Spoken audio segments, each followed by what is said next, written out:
Good morning. Today I am going to talk to you about the SPIS. What is SPIS? Solar Pumping Irrigation System. This is the very important topic जो मैं इसके ऊपर जो आज आप लोग को विदित कराऊंगा। ये तो मेरा जो डॉक्टरेट ऑफ फिलोसफी में कर रहा हूँ इसकी बेस में ही मैं कर रहा हूँ, इसी टॉपिक के ऊपर ही कर रहा हूँ। और ये टॉपिक के बारे में मैं जो बताऊंगा ये practical with my experience gained during this doctorate philosophy period. इसमें हमारा मेन उद्देश्य है खेतों तक बिजली पहुंचाना है और देश स्वाधीन होने के बावजूद भी बेसिक इंफ्रास्ट्रक्चर कहीं रिमोट एरिया में खेतों में बिजली की खंभा भी दिखाई नहीं पड़ रहा है और धीरे धीरे डेवलप हो रहा है। उसके जगह में हम पूर्ति करने के लिए डीजल पंप लेके जाते हैं। अगर हमको खेतों में पानी चलाना है तो हमको 4 आदमी पहले जुगाड़ करना पड़ेगा कि वो डीजल पंप को उठा के लेके चलना पड़ेगा खेतों तक। उसके बाद डीजल लेके जाना पड़ेगा। उसके बाद फिर पानी कहाँ है उसको देखना पड़ेगा, या बोरवेल से फिर पंपिंग, अगर डीजल लगाना है तो बोरवेल करना पड़ेगा। ये सारी तामझाम को कैसे लिक्विडेटेड करना है और उसके ऊपर कैसे डिपेंड नहीं होना है, सेल्फ रिलायबल होकर काम करना है और बिजली मिलना चाहिए, मैं उसके ऊपर में आज मैं बोलूंगा कि सोलर सिस्टम में हम कैसे पंपिंग करेंगे। उसका नाम है SPIS और ये सोलर पंपिंग इरिगेशन सिस्टम जो है आज के दौर में खेतों तक बिजली पहुंचाने का काम करता है। खेतों तक बिजली पहुंचाने का काम करता है। लेकिन कैसे करना पड़ता है, इसमें क्या क्या जरूरत पड़ता है, कितना लागत लगता है, मैं बता देता हूँ। क्योंकि इसके लिए कुछ नहीं चाहिए, AC या DC, ऑल्टरनेट करंट या DC डायरेक्ट करंट की एक समर्सिबल वाटर पंप चाहिए। जो वाटर पंप का कैपेसिटी उसका 50 से 80 मीटर की हेड होनी चाहिए और वो जनरली अगर आप 2 किलोवाट की 2 HP की समर्सिबल पंप लेते हैं, सिलेक्ट करते हैं खेतों में लगाने के लिए, तो ये करीब 12,000 से लेकर 30,000 लीटर पर डे ये पानी डिस्चार्ज करता है।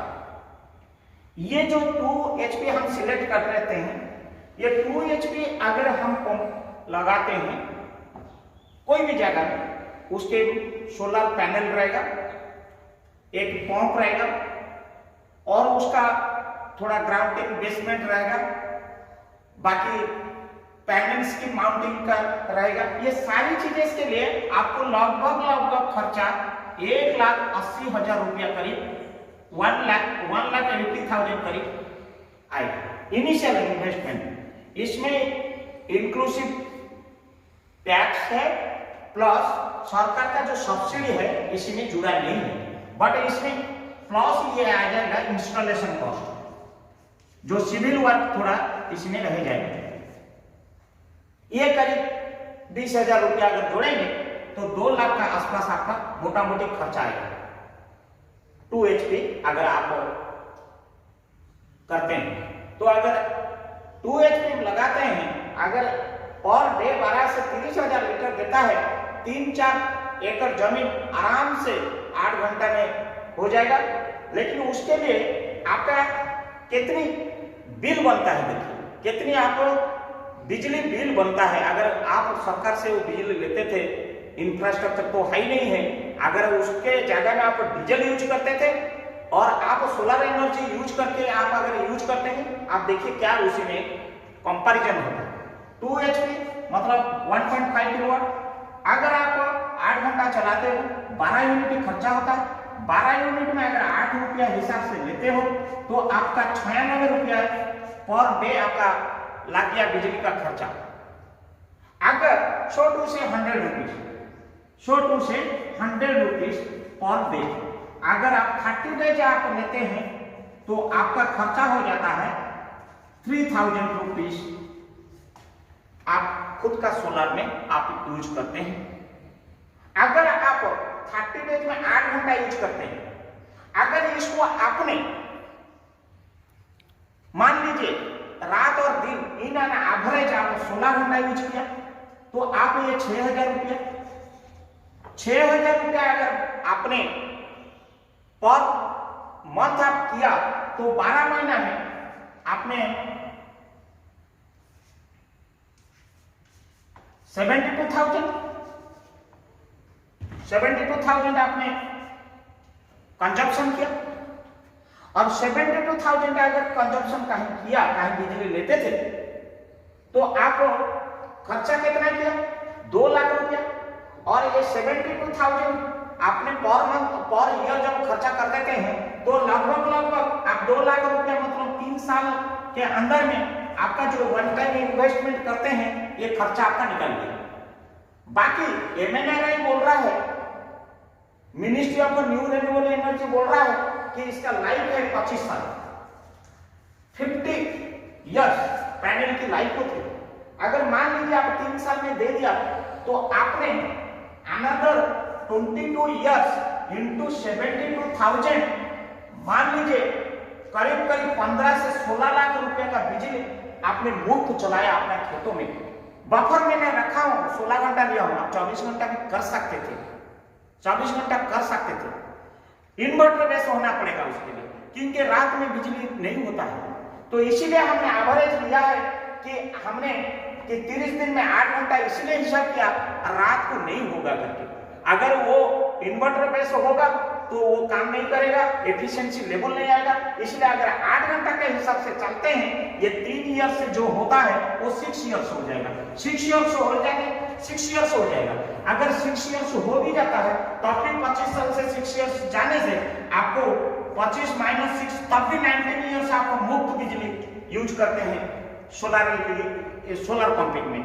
लेकिन हम यहाँ पे आप लोग को और कहना चाहेंगे, अगर इसी जगह में हम डीजल यूज करते हैं, डीजल यूज करने से क्या होता है आप लोग को विदित होगा कि नहीं होगा, 1 यूनिट बिजली पैदा करने के लिए आपको डीजल चाहिए 0.4 लीटर, आई मीन 400 ml चाहिए। तो 12 यूनिट को अगर आप 12 यूनिट को कंजप्शन 8 घंटा में करते हैं, उसके लिए कितना होता है? 12 × 4, ये 12 × 4 तो 4.8 करीब 102 से 5 लीटर आपका डीजल लग जाएगा, 5 लीटर डीजल लगेगा। आज का कॉस्ट अगर डीजल आप इन एन एवरेज आप अगर 90 रुपया लेंगे तो ये 450 रुपीज लगेगा 8 घंटा आपको डीजल पंपिंग में पानी इरिगेशन करने के लिए। आप सोच लीजिए कहां यहां 100 रुपया, कहां यहां पे 450 रुपया, डिफरेंस 300 रुपया पर डे। मीन्स 30 दिन में 9,000 रुपीज आपने डीजल से बचत करते हैं। इसमें लेबर कॉस्ट जो 4 आदमी डीजल पंप को लेके जाएगा वो कॉस्ट मैंने जोड़ा नहीं हूं। डीजल लाने के लिए शहर को जाना पड़ेगा, टंकी में है कि नहीं है वो ट्रैवलिंग कॉस्ट मैंने जोड़ा नहीं हूं। ये किसको भेजना है वो मैंने जोड़ा नहीं हूं। वो कब आएगा वो मैंने टाइम को भी जोड़ा नहीं हूं। ये खाली नेट टू नेट आप देख लीजिए what is the benefit of solar pumping. अगर आप एक बार लगा दिया, आपने केवल इकोनॉमिकल नहीं हुआ, आपने रिलायबल भी खुद हो गया, दूसरों के ऊपर डिपेंड नहीं किया। तीसरी बात क्या है, आपने डिपेंडेंसी तो नहीं हुआ और रिलायबल हो गया, और अपना खेतों में मन मुताबिक जब चाहिए तब किसी प्रकार समय में आपने पंपिंग कर पाया, इरिगेशन कर पाया। जैसे कि बिजली आप समर में लोड शेडिंग होता है, करंट नहीं रहता है, उस समय आप क्रॉप बना नहीं पाता है, क्रॉप मर जाता है। आप अपना मन मुताबिक क्रॉप में mix crop, any type of crops, किसी भी प्रकार सब्जी आप उगा सकते हैं, आपको वो बेनिफिट हुआ। सबसे बड़ा बेनिफिट ये है, मैं ये जो 2 लाख रुपया मैंने दिया, सरकार अभी कुसुम योजना के अंतर्गत आप लोग को सब्सिडी देता है। डिफरेंट स्टेट में डिफरेंट स्कीम है, कहीं 50% है, कहीं 60% है, कहीं 40% है। ये हमने कैलकुलेशन बिल्कुल भी नहीं किया। ये कुसुम योजना का भी रजिस्ट्रेशन होता है। हमने हमारा थीसिस में भी कुसुम योजना का जिक्र भी किया। प्रधानमंत्री जी की ये योजना आया है जिसमें पूरा स्टेट गवर्नमेंट सब्सिडी देता है, 90% तक भी सब्सिडी मिलता है, 10% खाली ये देता, हम लोग को बियर करना पड़ता है। बहुत सारी स्कीम है, लेकिन अलग अलग स्टेट में अलग अलग योजना का नाम भी रखा गया है। तो ये हमने कैलकुलेशन में नहीं लिया, ये नेट टू नेट लिया है। इसका अलावा हमने एनवायरमेंट को सेव कर रहा है कि इनके जो वायु प्रदूषण होता था डीजल में, वो हमने उसको रोकथाम किया, प्रिवेंट किया, एयर पोल्यूशन को किया, लैंड पोल्यूशन को भी किया, कंटामिनेशन जो होता था हाजार्डियस को वो भी हुआ, सेफ्टी फैक्टर, हेल्थ फैक्टर, सारी कुछ आप देखेंगे ये डीजल की जितनी सब होता था, ये सारी ये ग्रीन एनर्जी जो हम solar energy, green energy initiative बोलते हैं, उसके माध्यम से केवल पंपिंग करने से हमारा जो फसल होगा तो होगा, production and productivity of agriculture का बढ़ गया। मान लीजिए आप इरिगेशन नहीं कर रहे हैं, फॉर एग्जाम्पल आप इरिगेशन नहीं कर रहा है, आपका पावर को आप दूसरा जगह में यूटिलाइज भी कर सकते हैं, जैसे हार्वेस्टिंग कर दिया, विंड मिलिंग में यूज कर दिया, कहीं बिजली लाइट के लिए भी खर्चा कर लिया, किसी एरिया में आपने इसको भी मल्टीपल एरिया में, अलाइड एरिया में यूज कर दिया। जो मान लीजिए जो एनर्जी पैदा हो रहा है वो एनर्जी को इधर यूज नहीं करके आप कर दिया। इसमें भी नेट मीटरिंग की सुविधा है, लेकिन उसके लिए आपको इंफ्रास्ट्रक्चर होनी चाहिए। जेहेतु आपके पास इंफ्रास्ट्रक्चर नहीं है, नेट मीटरिंग यहाँ पे क्वेश्चन नहीं है। जहां जहां नेट मीटरिंग होता है ये ऑटोमेटिक फीड भी हो जाएगा। मान लीजिए आप इरिगेशन नहीं कर रहे हैं, पंपिंग नहीं कर रहा है, कि कहीं यूज नहीं कर रहा है, तो आपने नेट मीटरिंग माध्यम से भी पैसा कमा सकते हैं। लेकिन ये solar pumping irrigation system is new initiative, new thought, new technology.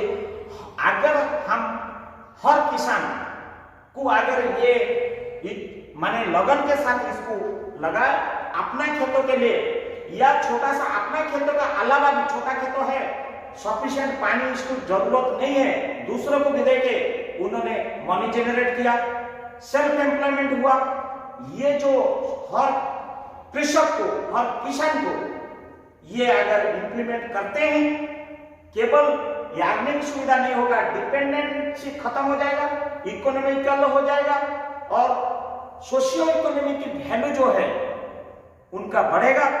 उसका अलावा ये सरकार का योजना की पूर्ति भी होगा, उसका अलावा हर खेतों में बिजली होगा, हर खेतों में पानी होगा, हर खेतों में हरियाली होगा। अगर ये सिस्टम को हम अमल करें तो मैं यही गुजारिश करूंगा कि जहां जहां पानी की डिफिकल्ट है, आप वहां पे बोरवेल कराइए और सोलर पंपिंग सिस्टम में खेतों को हरियाली लाइए। धन्यवाद।